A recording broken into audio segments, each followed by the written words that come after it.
చంద్రశేఖరరావు గారిని వారి సందేశం ఇవ్వాల్సిందిగా కోరుతున్నాను.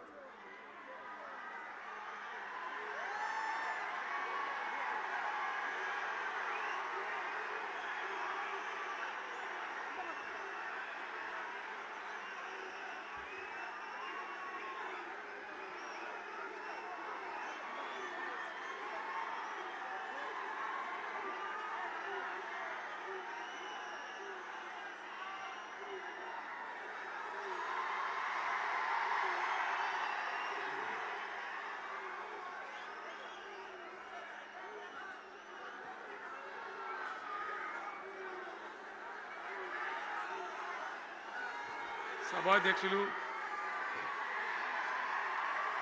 జగిత్యాల జిల్లా బీఆర్ఎస్ అధ్యక్షులు గౌరవనీయులు విద్యాసాగర్ రావు గారు,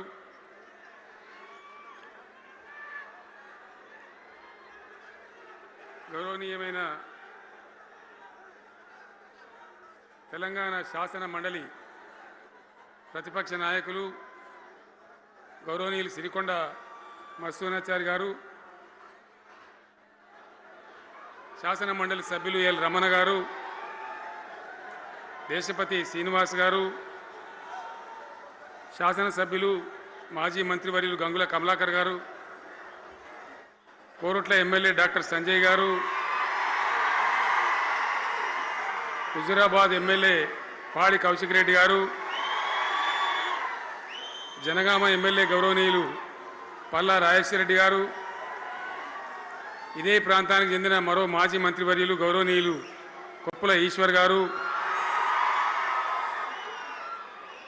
పేర్లు చాలా ఉన్నాయి, తెల్లారితో చదవానంటే.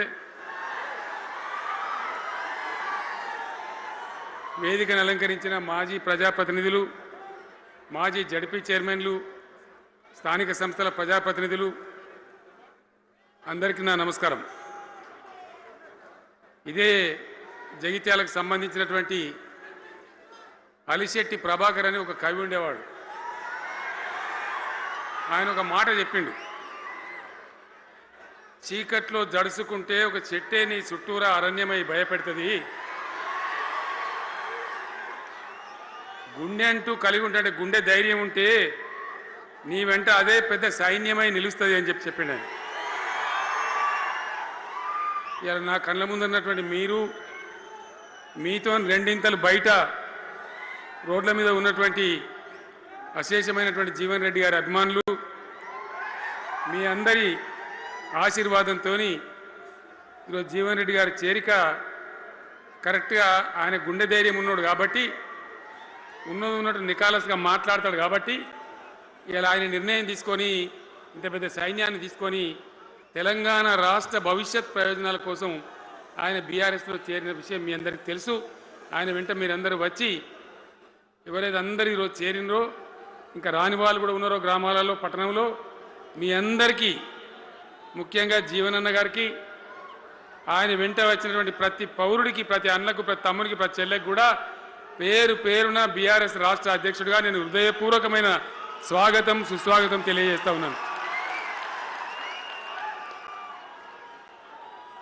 జీవన్ రెడ్డి గారి గురించి నేను ఎక్కువ చెప్తే మాది మేమేదో డబ్బా కొట్టుకున్నట్టు అవుతుంది. ఎందుకంటే ఆయన గురించి మీ లోపల తెలియని వాళ్ళు ఎవరు లేరు ఇక్కడ. 40-45 సంవత్సరాల నుంచి మేము స్నేహితులం, చాలా దగ్గర మిత్రులం.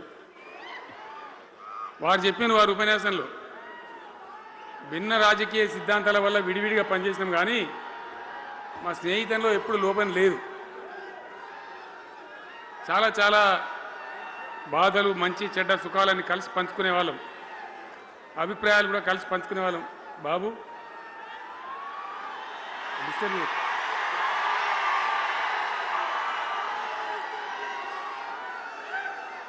మంది లొల్లి పెట్టడం కూడా కాదులా వారు.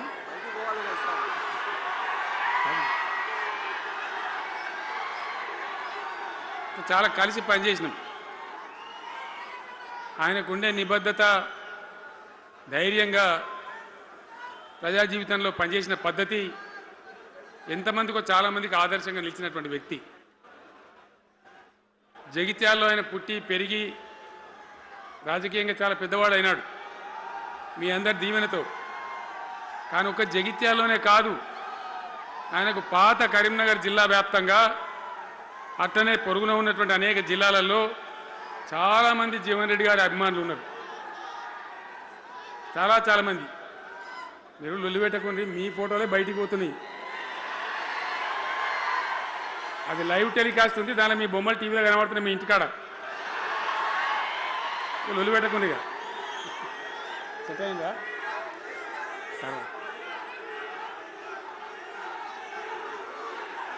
సో అట్లా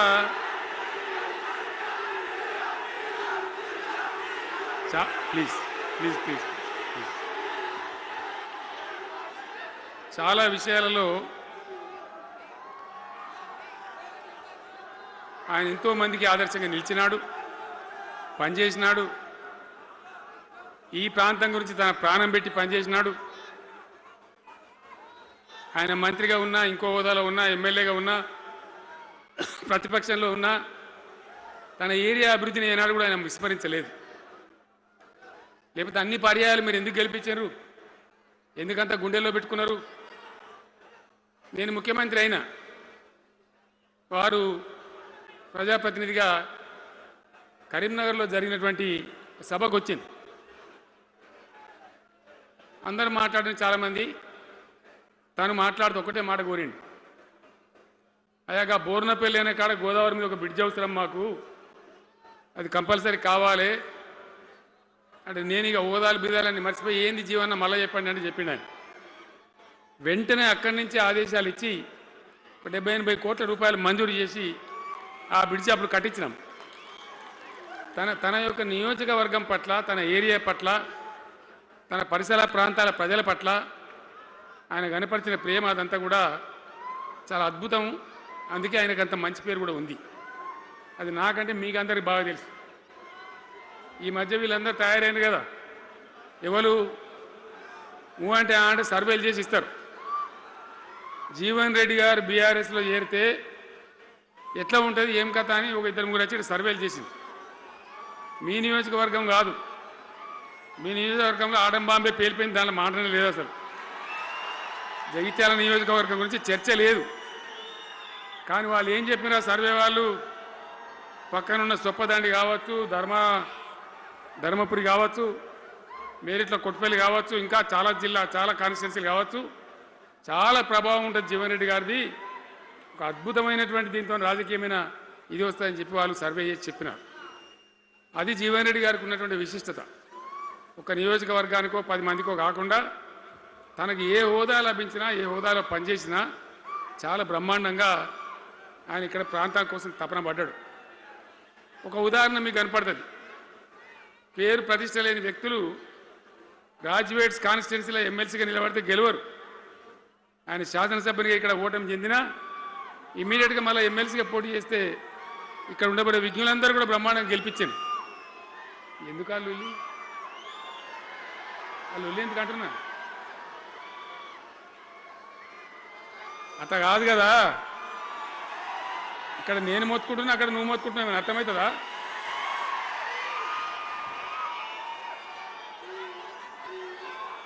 ఏయ్ ఆగవాయ్ బాబు, అది వెనక ఊరేటోడు మనోడేనా?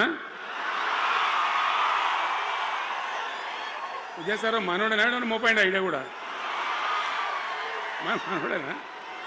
బుక్కుండా పెట్టు. ఇంత దూరం వచ్చి మనం ఇంత సభ పెట్టుకొని 4 విషయాలు ప్రజలకు చెప్పుకోవాలి కదా. మరి ఈ బట్టి అరుపులారిస్తే ఏం లాభం?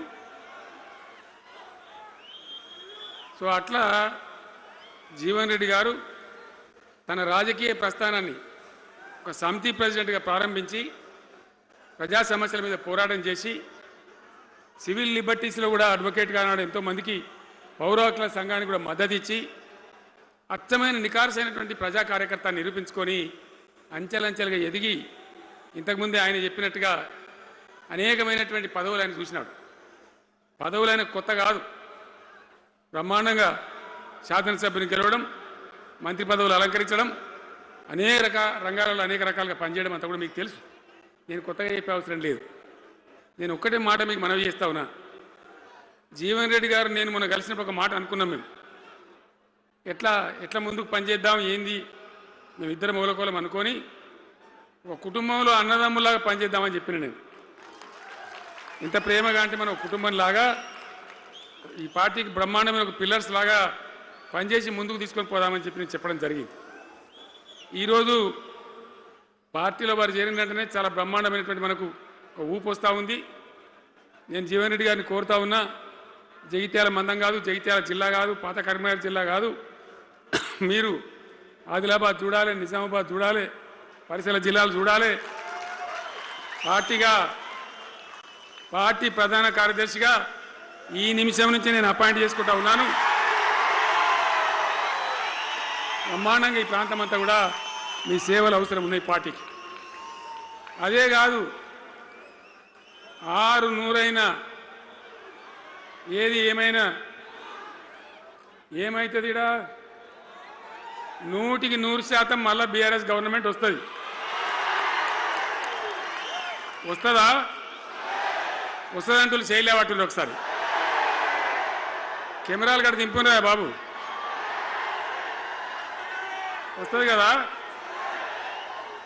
ఇవాళ జీవన్ రెడ్డి గారు పార్టీలో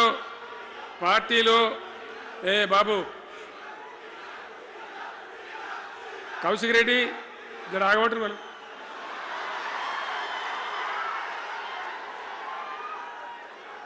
పార్టీలో పనిచేసి పార్టీ కోసం సేవ చేయడమే కాదు, రేపు భవిష్యత్తులో బీఆర్ఎస్ గవర్నమెంట్ ఏర్పడిన తర్వాత కూడా బ్రహ్మాండమైన పదవిలో ఆయన అద్భుతమైన సేవలు మీ జిల్లా మొత్తానికి అందించబోతాడు.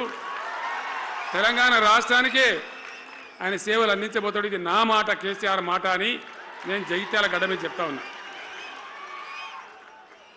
నేను ఎక్కడన్నా మాట ఇచ్చినా తప్పలే.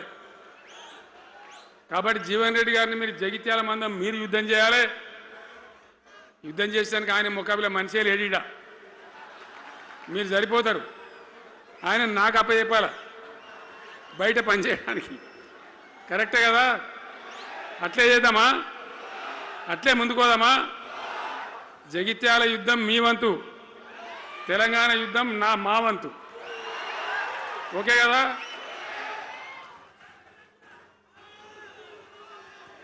ఇప్పుడు ఏమైతుంది? ఏం కావాలి?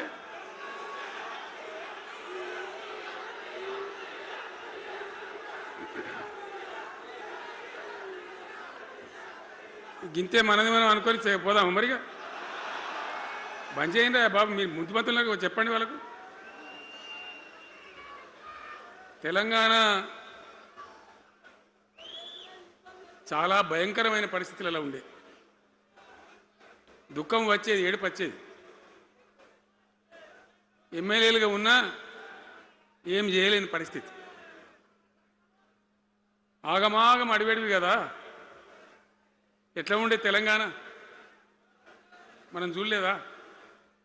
తెలంగాణ రాకముందు ఎంత భయంకరమైనటువంటి బాధలుండే, ఎంత కష్టం ఉండే. ఎవడన్నా తెలంగాణని మాట్లాడేవాడు ఉండనా? అసెంబ్లీలో, అక్కడిక్కడ కాదు, అసెంబ్లీలో కూడా ఒక ఆయన పాపం ప్రణయ భాస్కర్ అని వరంగల్ ఎమ్మెల్యే ఉండే, ఏదో విషయంలో ఆయన మాట్లాడబోతే, తెలంగాణని మాట్లాడబోతే, తెలంగాణ గిలంగాణ జాంతానే మాట్లాడదా, ఏది అసెంబ్లీలో తెలంగాణ అనద్దు అని నిషేధం. అంత భయంకరమైన వివక్ష, అంత భయంకరమైన దాడి. మన భాష మీద దాడి, మన బతుకు మీద దాడి, మన నీళ్ళ మీద దాడి, మన ఉద్యోగాల మీద, మన వనరుల మీద, మన ఆస్తుల మీద మొత్తం దోపిడీ చేయడం తప్ప ఇక్కడి ప్రజలను బికారీలాగా వదిలిపెట్టినారు. రైతాంగం ఆగమాగం అయిపోయి చెట్టుకోలు గుట్టకోలు అయిపోయింది. ఇంత ఎస్ఆర్ఎస్పి కాలువ ఉన్నటువంటి మెట్టిపల్లి, జగిత్యాల, సొప్పదండి ఇట్లాంటి ప్రాంతాల నుంచి కూడా దుబాయ్కి, బొంబాయికి వలసలు. పాలమూరు జిల్లా అయితే భయంకరమైన వలసలు. ఎంతకు పోయింది తెలంగాణ అంటే కొన్ని పార్టీలు సరే వాళ్ళు చేసింది మంచిదా చెడ్డదా పక్కకు పెడితే దుఃఖం వచ్చేది, బాధ కలిగేది, ఆవేశం రగిలేది. మహబూబ్ నగర్ జిల్లాలో 190 మంది యువకులు వలస. బతకానంటే బతకపోవాలి, ఆడ బతుకు లేదు. ఉన్న ముసలోళ్ళకు ముడిగోళ్ళకి ఇంత డబ్బులు వాళ్ళు పంపిస్తే కంట్రోల్ బియ్యం కొనుక్కొని తిని బతకాలి. అందులో కొంతమందికి అందకపోతే కొన్ని పార్టీల వాళ్ళు మేమేదో గొప్పతనం చేసినామన్నట్టు గంజి కేంద్రాలు పెట్టేది. గంజి కేంద్రాలు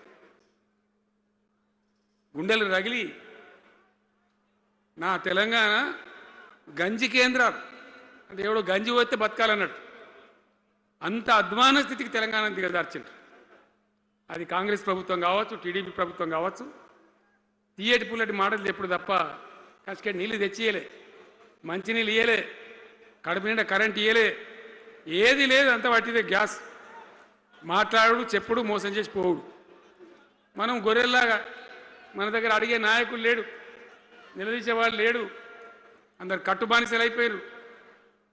ఆ పరిస్థితులలో మూనిగే నక్కమే తాటికాయ పడ్డట్టు ఆనాడున్న ముఖ్యమంత్రి చంద్రబాబు నాయుడు కరెంటు ఛార్జీలు పెంచాడు, భయంకరంగా పెంచాడు. తెల్లారి నేను ఒక ఉత్తరం రాసిన, నీ కరెంటు ఛార్జీల పెంపుదల వాపసు తీసుకో, లేకపోతే ఈ సమైక్య రాష్ట్రంలో మాకు న్యాయం జరగదని నేను ఉద్యమానికి పోవాల్సి వస్తుంది, తెలంగాణ కోసం కొట్లాడాల్సి వస్తుందని చెప్పి రాసిన. ఆయన తీసుకోలే. కొంతమంది రైతులు పాపం పోరాటానికి వచ్చింది. మీరు కొత్త వాళ్ళు చూడకపోవచ్చు కానీ చాలా పాత వాళ్ళకి తెలుసు.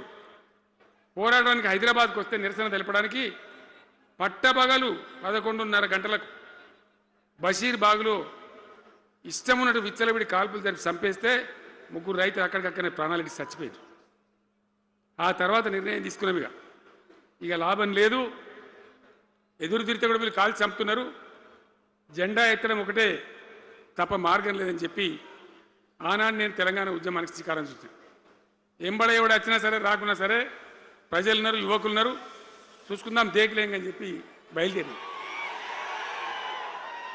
బయలుదేరితే ఎక్కిరిచుడు ఏ వీడు పక్క పేదవాడు కేసీఆర్ గారు ఎవడో బొడి చేసి చంపేస్తాం అని ఒకడు మాట్లాడు, ఇది మగల పుట్టింది పుబ్బల పోతుంది ఇంకోడు మాట్లాడు, యాడికెళ్ళైతే హైదరాబాద్ తెలంగాణ వీడు దుకాణం పెట్టినని ఇంకోడు అనడు, నానా రకాలుగా అవమానపరిచేటువంటి మాటలు మాట్లాడు. కానీ మొక్కవం ధైర్యంతో చిత్తశుద్ధితో బయలుదేరి పోరాటం చేస్తాం. ప్రజలు జమైతా పోయిను. మీ అందరికి తెలుసు, ఇదే జగిత్యాలకు నేను ఎన్నోసార్లు వచ్చిన, కోరుట్లకు ఎన్నోసార్లు వచ్చిన, చొప్పదండికి ఎన్నోసార్లు వచ్చినా తిరగని ఊరే లేదు, తిరగని మండలాలు లేవు.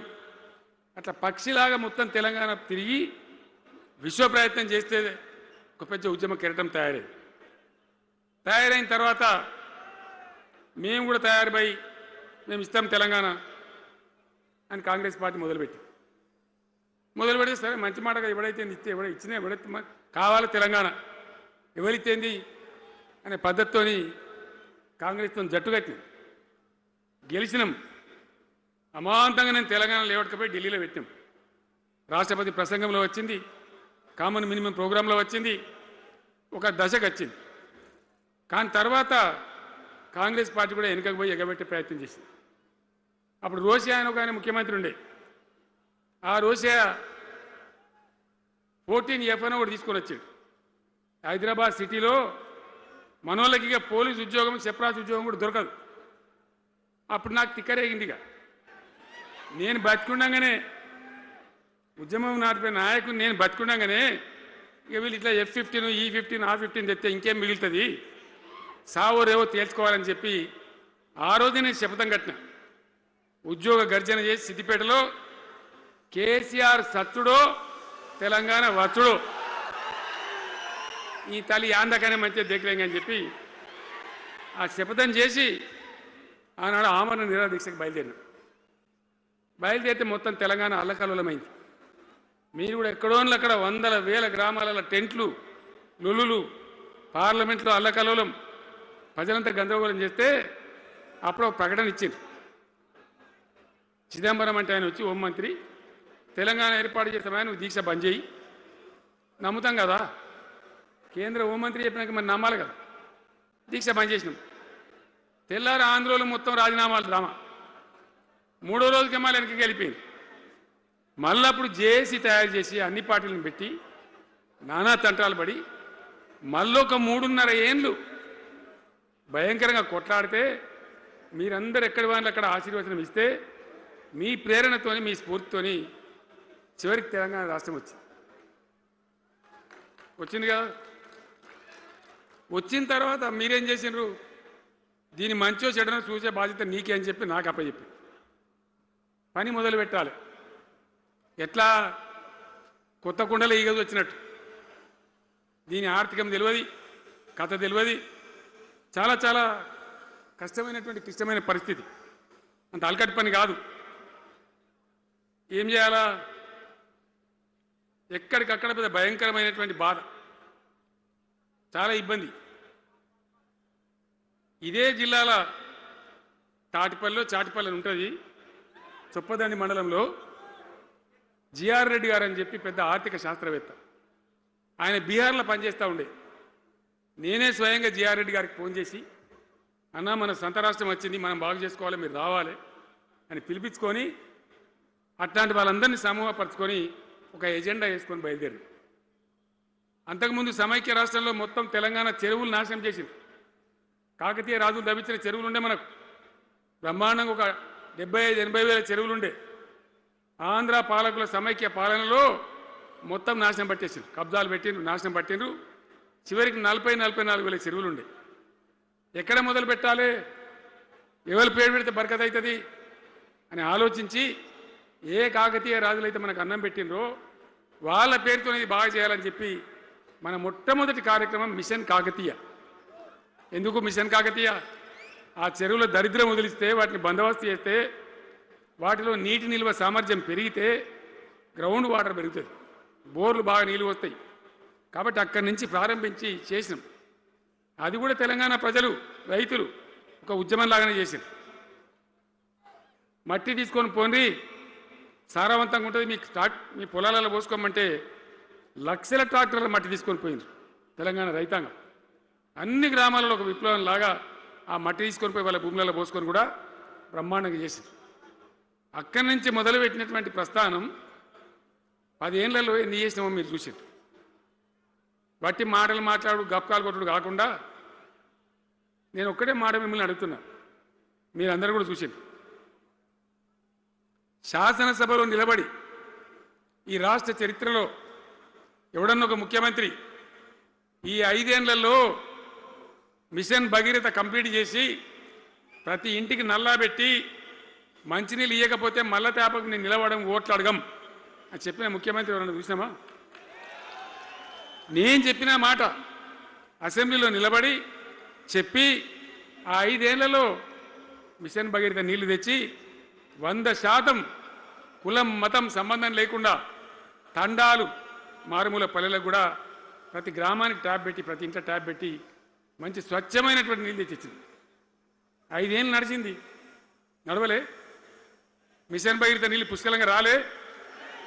ఏమన్నా రాలేదా? వచ్చినాయా? మరి ఇప్పుడు ఏం రోగం పుట్టింది నాకు అర్థం కాదు. ఇప్పుడు ఎందుకు గుంటుతుంది అది? ఎందుకు నీళ్ళు ఎత్తలేవు? వస్తున్నాయా ఇప్పుడు? మరి ఏం చేయాలా?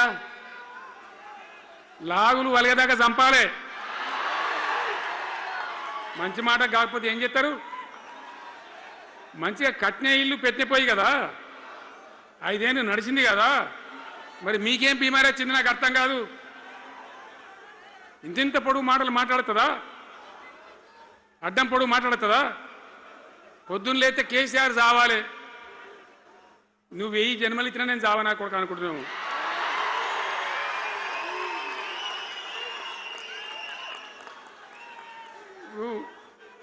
ఉట్టి మీద దాచిపెట్టిరు, మన ఇళ్ళలో దాతారు కదా.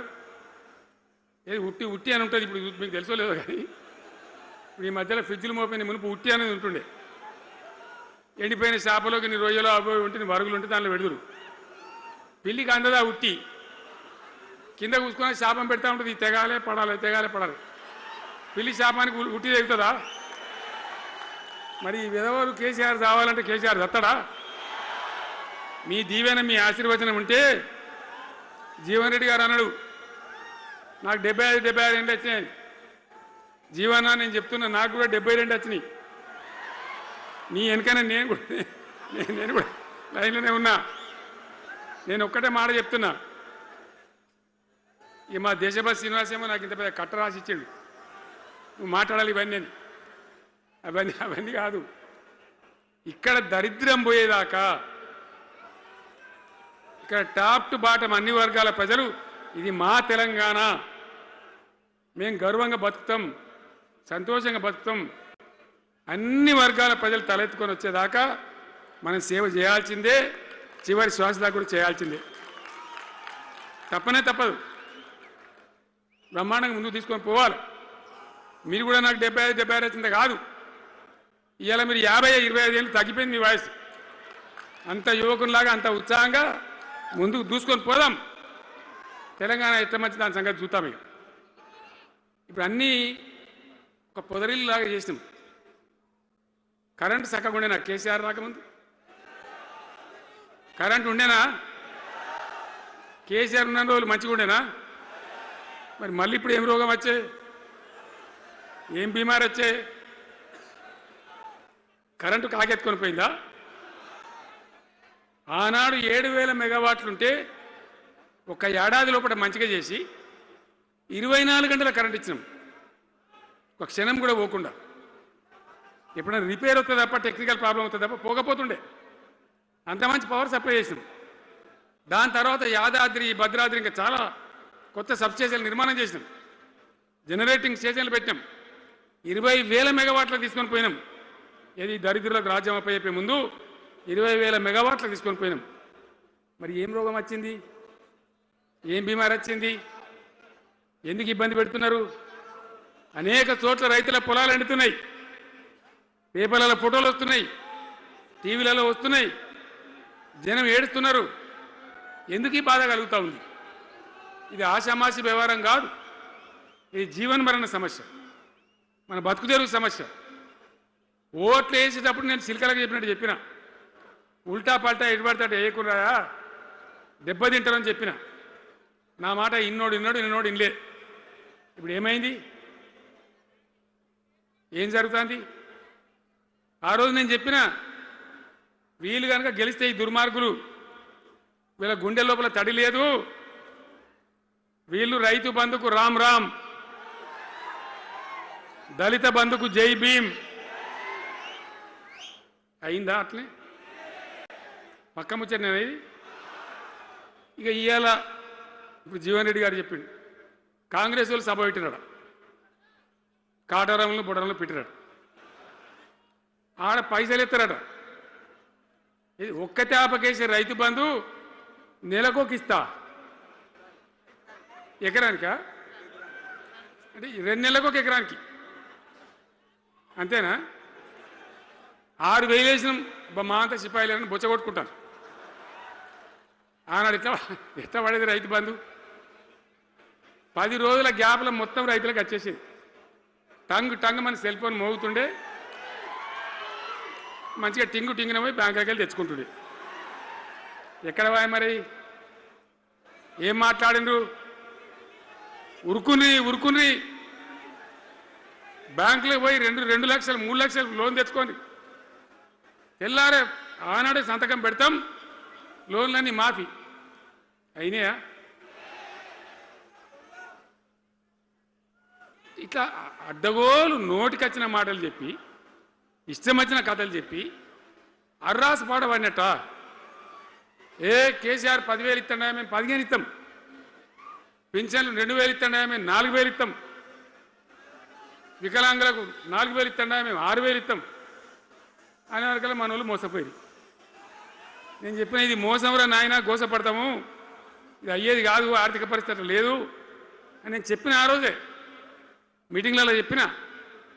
కానీ కొద్దిమంది ఆశపడితే ఏమైంది? 1.7%తో బీఆర్ఎస్ ఓడిపోయింది. మనం కూడా 39-40 ఎమ్మెల్యేలు గెలిచినాం. ఇంకో 10 మంది కొద్ది తేడాతోనే ఓడిపోయింది. అయితే 1.7% తేడాతోనే బీఆర్ఎస్ ఓటమి పాలైంది. సరే, మంచి మాట.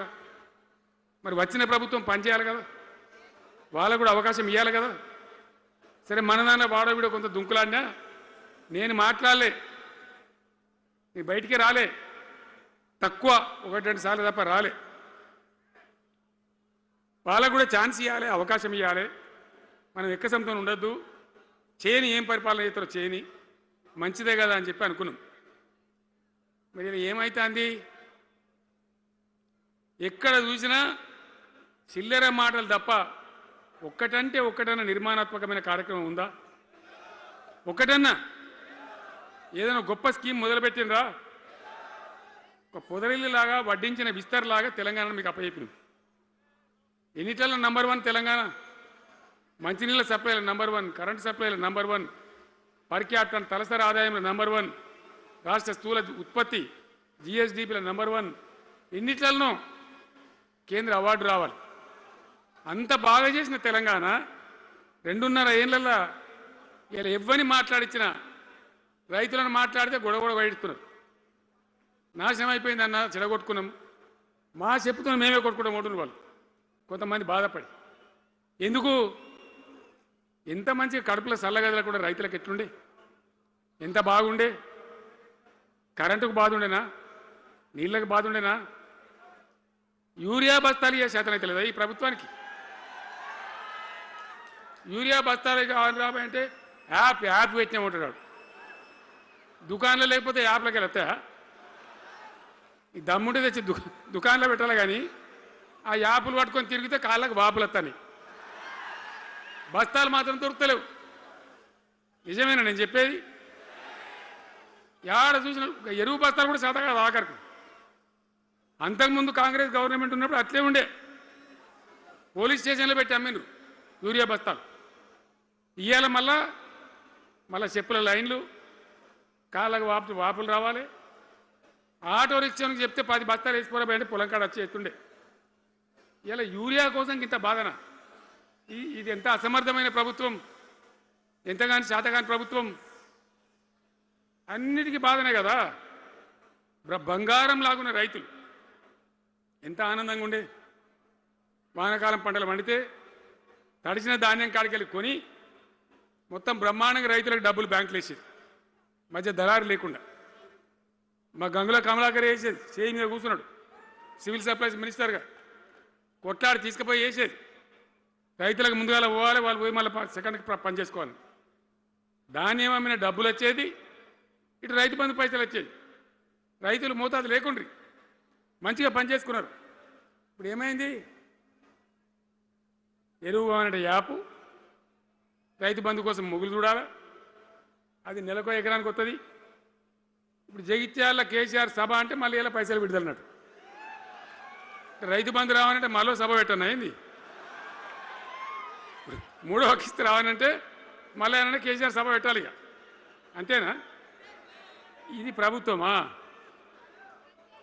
ఒక 75,000 కోట్లు ఇచ్చినాం మనం రైతులకు. 75,000 కోట్లు. మా పల్ల రాజశేఖర గారు ఉన్నాడు ఎక్కడున్నాడు. ఇగో ఈయనప్పుడు రైతు బంధు అధ్యక్షుని ఉండే రాష్ట్రానికి, ఎమ్మెల్యేగా లేకుండే ఈయననే నిలబడేపించింది. 73,000 కోట్ల పైచీలకు డబ్బులు అనాయాసంగా సునాయాసంగా రైతు ఖాతాలకు పంపించింది. ఇప్పుడు ఏం రోగం వచ్చింది, ఏం బీమారి వచ్చింది? అచ్చా, ఇంకో మాట మీరు నాకు చెప్పాలి. ఈ కాంగ్రెస్ సిపాయిలు ఏం మాట్లాడారు ఎలక్షన్లో? కేసీఆర్ అంటాడు చక్కగా చేస్తలేడా, మేము చాలా సిపాయిలము, చాలా అనుభవం ఉన్న పార్టీ మాది, బ్రహ్మాండంగా చేస్తాం, మీకు 6 సందమామలు 7 సూర్యులు పెడతామన్నారు అన్నారు కదా, ఆయన నరికిండ్రు కదా. ఇలా రాష్ట్ర ఆర్థిక ఆదాయం ఎందుకు దిగజారిపోయింది? దయచేసి ఆలోచన చేయండి. కేసీఆర్ ఉన్నప్పుడు రియల్ ఎస్టేట్ ఎట్లా ఉండే, రైతుల భూముల ధరలు ఎట్లుండే, హైవే పక్కకుంటే 2 కోట్లు 3 కోట్లు, డాంబర్ రోడ్ పక్కకుంటే ₹1 కోటి ధీమా ఉండే రైతులకు. ఇంట్లో అమ్మాయి ఇందులో పెళ్లి అంటే పావడంత అమ్మి చేత పోవా, వాళ్ళ దగ్గర అమ్మి చేత బిల్డింగ్ కట్టుకుంటా. ఈరోజు అమ్మేటోడు ఉన్నాడు కానీ కొనేటోడు లేడు. నిజమేనా ఈ మాట? నిజమా కాదా? ఏమైంది మరి? ఏం రోగం వచ్చింది?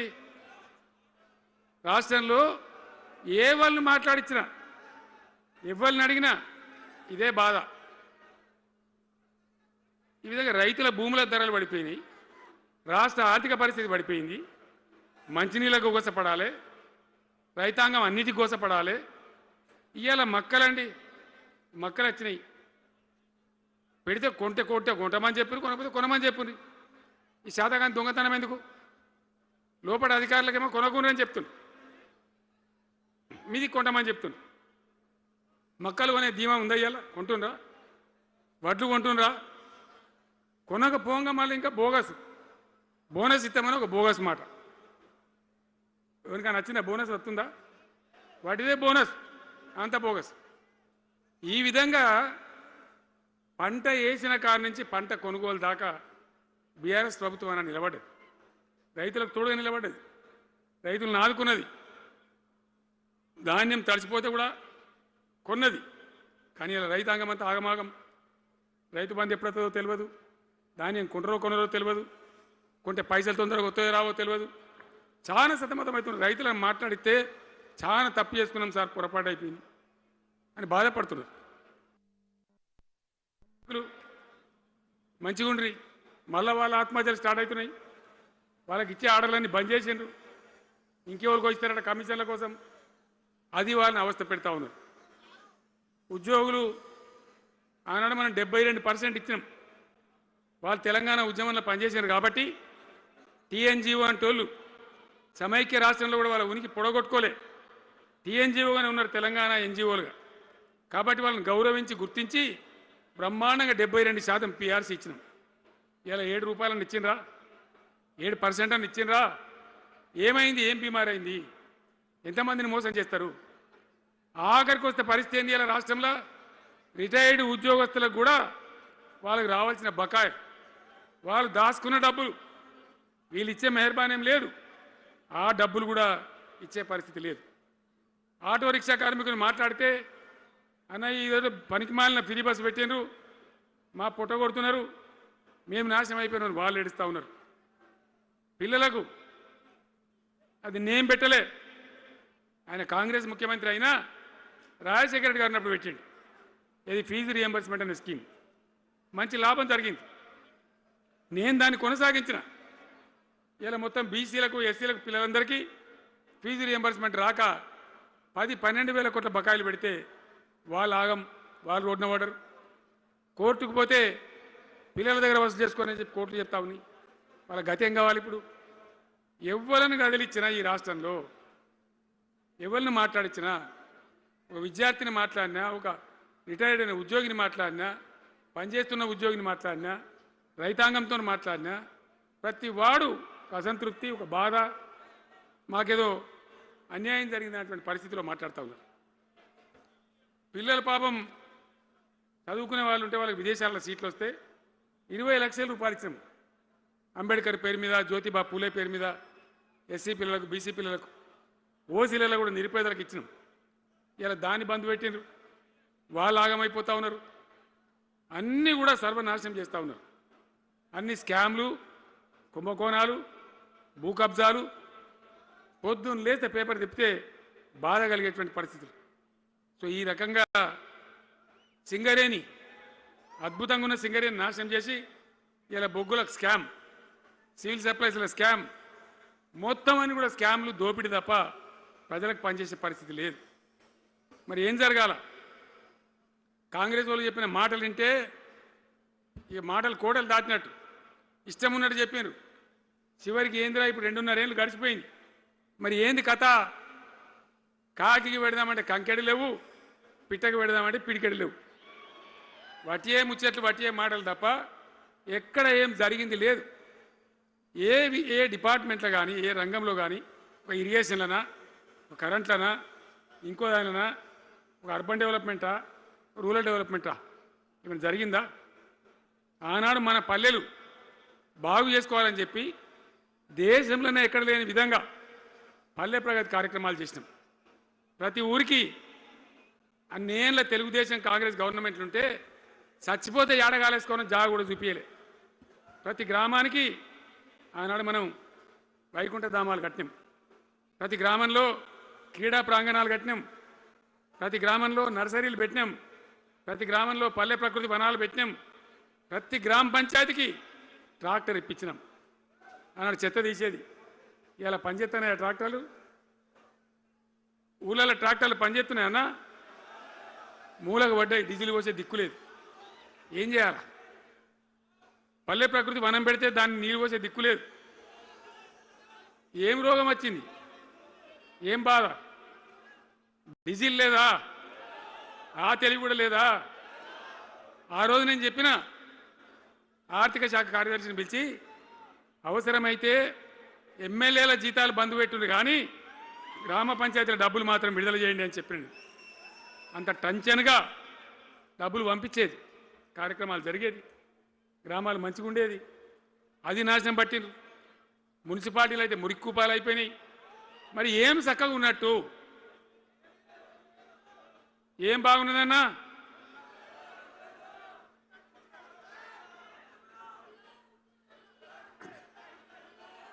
అందుకే జీవన్ రెడ్డి గారు లాంటి సీనియర్ నాయకుడు, అనుభవం ఉన్న వ్యక్తి నోటికెళ్ళి ఏం మాట వచ్చింది? కాంగ్రెస్ పోవాలి, బీఆర్ఎస్ రావాలి. ఎందుకు వస్తుందా మాట? వటికనే వస్తుందా? బాధ్యత లేకుండా వస్తుందా? ఏది చూసినా కూడా చక్కదనం లేకపోతే, పొద్దున్న లేతే దోపిడి తప్ప ఇంకోటి లేకపోతే ఎందుకు ఈ పరిస్థితి వస్తుంది? రాష్ట్ర ఆర్థిక పరిస్థితి నాశనం, ఉద్యోగస్తులు ఆగం, రిటైర్డ్ ఉద్యోగస్తులు ఆగం, విద్యార్థుల జీవితాలు ఆగం, ఆటో కార్మికుల జీవితాలు ఆగం. ఎవరు చక్కగా ఉన్నాడు? సంతృప్తిగా ఎవరున్నారు? ఏం జరుగుతూ ఉంది? ఇది ఈ రాష్ట్రంలో ఉన్న పరిస్థితి. ఇక నేను చెప్పానంటే తెల్లారిదాకా చెప్పచ్చు. నేను ఒకటే మీద మనవి చేస్తూ ఉన్నా, ఖచ్చితంగా మళ్ళీ ఎట్టి పరిస్థితులలో ఎవరు ఏమన్నా సరే ఖచ్చితంగా రావాలి. ఇంకా ఈ అందానికి ఒకటి బోడముండ హైడ్రాని తెచ్చిపెట్టింది. దానికి ఆ హైడ్రాకు ఆ పిసిసి ప్రెసిడెంట్ అని ఉంటాడు ఆయన, కాంగ్రెస్ కమిటీ అధ్యక్షుడు, ఆయన నిజామాబాద్లో పోయి చెప్తుండు, హైదరాబాద్లో హైడ్రా, నిజామాబాద్ కూడా తెత్తం బిడ్డ, నిజామాబాద్లో నిడ్రా, రేపు జగిత్యాలలో కూడా జిడ్రా అంటాడు. ఇక అది ఏం కావాలి? మొత్తం పేదల కొంపలన్నీ కూల్చుడేనా? కేసీఆర్ రాజ్యానికి వచ్చినప్పుడు 3.5 లక్షల మందికి పేదలు ఎక్కడ ఉన్నారో అక్కడనే పట్టాలు ఇచ్చినాం. వాళ్ళని ఆగం చేయకుండా పాపం గరీబోళ్ళు 3.5 లక్షల కుటుంబాలకు హైదరాబాదు చుట్టుపక్కల వేరే పట్టణాల్లో కూడా పట్టాలు ఇచ్చిన వాళ్ళని బతకనిచ్చిన. ఇలా ఏం కూలగొట్టుడు? అది పుస్తకాలు కూడా తీసుకుని పోరాటాలు చదువుకునేటి అంతే గిరితమా? నేను ఒక్కటే మాట మనం చేస్తా ఉన్నా, గ్యారంటీగా బీఆర్ఎస్ గవర్నమెంట్ వచ్చేది ఖాయం. మొట్టమొదటి రోజులనే ఈ ఐటాంటోని ఎత్తి అవతల వరేస్తామని చెప్పి నేను మనవి చేస్తా ఉన్నా. తీసేయన్నా దాన్ని, ఐటాన్ని తీసేయనన్నా? పక్క మాటనా? మళ్ళా మొదలు పెట్టిరా? ఇక జరాగు, 5 నిమిషాలు అది అయిపోతుంది. హైడ్రాని పీకేసి మొదటి సంతకంతోనే తీసి చెరువులో వాడేస్తాం దాన్ని. ఇప్పుడు మనం చేయలేం. 46,000 చెరువులు మంచిగా చేసినాం. ఏమన్నా గుడిసె కూడా కొలగొచ్చామా? ఇల్లు కూడా వచ్చామా? ఇదేమి ఇచ్చేంతరం నాకు అర్థం కాదు. మూసి అని దాని ఎంబడి వాడారు, దానికి ఆడ గరీబులు ఉంటారు పాపం. మూసి ఎంబడిన గరీబులను వాళ్ళని ఏమి ఏడిపించుడు? పొద్దున్న లేతే వాళ్ళు నిద్రపోకుండా, వాళ్ళ కంటి మీద కొనుక్కు లేకుండా, అది ఎవడు చేసే ప్రాజెక్ట్ అయ్యేది కాదు, పీకేది అవుతుందా? 15,000 ఇల్లు కూడా కొడతారట. ధర్మమేనా అది? ఈ రకంగా ఒకటి పనికి మాలిన హైడ్రా తెచ్చి మూసి అది చెయ్యాలి, మూసి మంచిగా చేయాల్సిందే, బద్దనేవాడు అన్నాడు. అన్ని వేల ఇల్లు కూడా కొట్టడం ఎందుకు నాకు అర్థం కాదు. అలా ఏం లేదు, భూములు కబ్జా పెట్టే రియల్ ఎస్టేట్ దందా తప్ప దానిలో ఏం లేదు. మూసి ప్రజల కోసం కాదు, నగర ప్రజల కోసం కాదు, ఈజీగా చేయగలిగిన దాన్ని, మామూలుగా చేయగలిగిన దాన్ని నాశనం పట్టి దాన్ని కథం పడతా ఉన్నా. ఏది చూసినా కూడా ఒక రకమైన దోపిడీ, ఒక రకమైనటువంటి గుండాగిరి, అరాచక వ్యవస్థతో ముందుకోతున్నారు తప్ప ప్రజా సంక్షేమాన్ని కాంక్షించి ఒక్క స్కీమ్ కూడా రాలే. ఇరిగేషన్ ప్రాజెక్టులు అన్ని పండబెట్టిరు. ఏం రోగం? ఒకనాడు కాకతీయ కాలువ మీద, మన వరద కాలువ మీద మోటార్లు పెడితే ఏం కోసాది? మా శంకర్రెడ్డి చెప్తా ఉండే ఇంతకుముందు, వేల మోటార్లు పెట్టుకుంటే వచ్చి కోసుకపోదురు, లారీలు మోటార్లు ఎత్తుకపోదురు. ఇదే వరద కాలం మీద కేసీఆర్ నన్ను రోజులు ఎవడన్నా మాట్లాడిందా? మాట్లాడలే.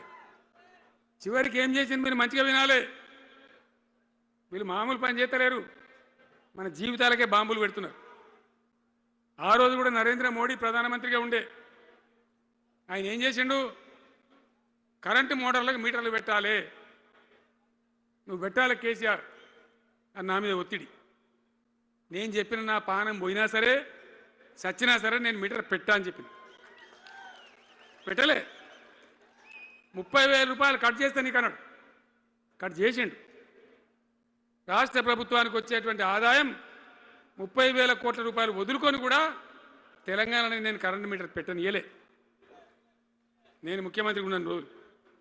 ఇవాళ ఏం చేసిండు తెలుసా వీళ్ళు మీకు?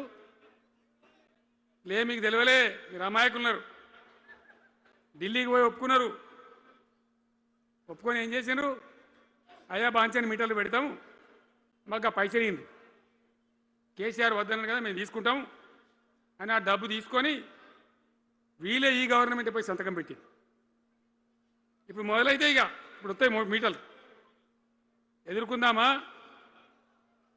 మీటర్ల ఎదురుపాటును యుద్ధం చేద్దామా? కొట్లాడదామా? ఏమన్నాం మనం? నాకు అర్థం కాదు.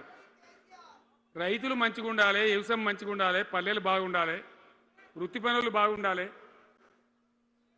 ఇప్పుడు యాదవులకు ఒక గొర్రెలు ఇప్పించినాం. ఇప్పుడు వస్తున్నాయా గొర్రెలు? వినబడతలేదు. బంద్ అయినాయా? ఎందుకు బంద్ అయినట్టు? మరి దానికి ఏం రోగం వచ్చే? మరి ఎవరికి ఇచ్చినట్టు? చేపలు పట్టే వాళ్ళ కోసం చేప పిల్లలు వేసినాం, ఇప్పుడు వేస్తాను రా. మరి ఎవరికి చేసినట్టు? వృత్తి పని వాళ్ళకు ఉండదు, ఎవరికి ఉండదు. బీడీ కార్మికులు ఉన్నారు, నాకెవ్వరు దరఖాస్తు ఇయ్యలే, ఎవరు అడగలే. అప్పుడప్పుడు మా తులమో చెప్పేది, అన్న వాళ్ళ పరిస్థితి బాగుండదు పేదరికంలోనని చెప్పేది.